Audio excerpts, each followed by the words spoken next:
এবারে সুষম বন্টন নিশ্চিত করতে ত্রাণ সমন্বয়কের ভূমিকায় পিসব।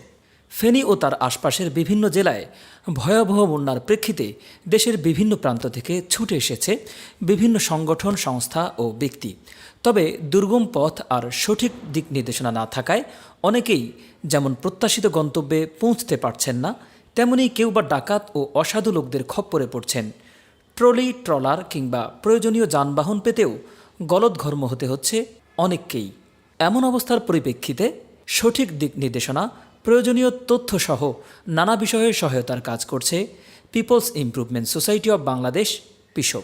স্কুল কলেজের শিক্ষার্থীরা এবং ওলামা একরামের বিশাল বড় একটা টিম এসেছেন।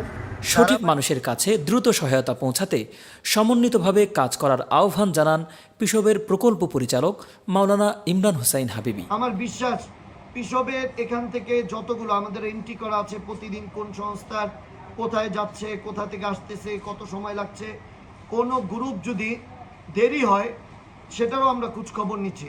তো যাই হোক, আলহামদুলিল্লাহ একটা সুন্দর সমন্বয়ের একটা মাধ্যম আমরা পিসবের মাধ্যমে ত্রাণ মন্ত্রণালয় সহ বাংলাদেশের শীর্ষস্থানীয় এনজিওদেরকে প্রতি উদারতা আহ্বান করব, আপনারা আগামী যে কোনো দুর্যোগে প্রতিটি এলাকায় এরকম একটা সমন্বয়কারী টিম গঠন করে। দেশের বিভিন্ন দুর্যোগে বরাবরের মতোই ঝাঁপিয়ে পড়ে পিসব।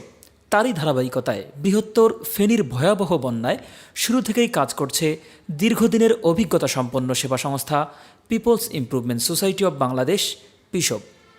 2022 সালে বৃহত্তর সিলেটের বন্যাতেও নিজেদের সংগৃহীত তহবিল থেকে ত্রাণ বিতরণ ও পুনর্বাসন কার্যক্রম পরিচালনার পাশাপাশি সুষম বন্টন নিশ্চিত করতে ত্রাণ সমন্বয়কের ভূমিকা পালন করেছে পিসব।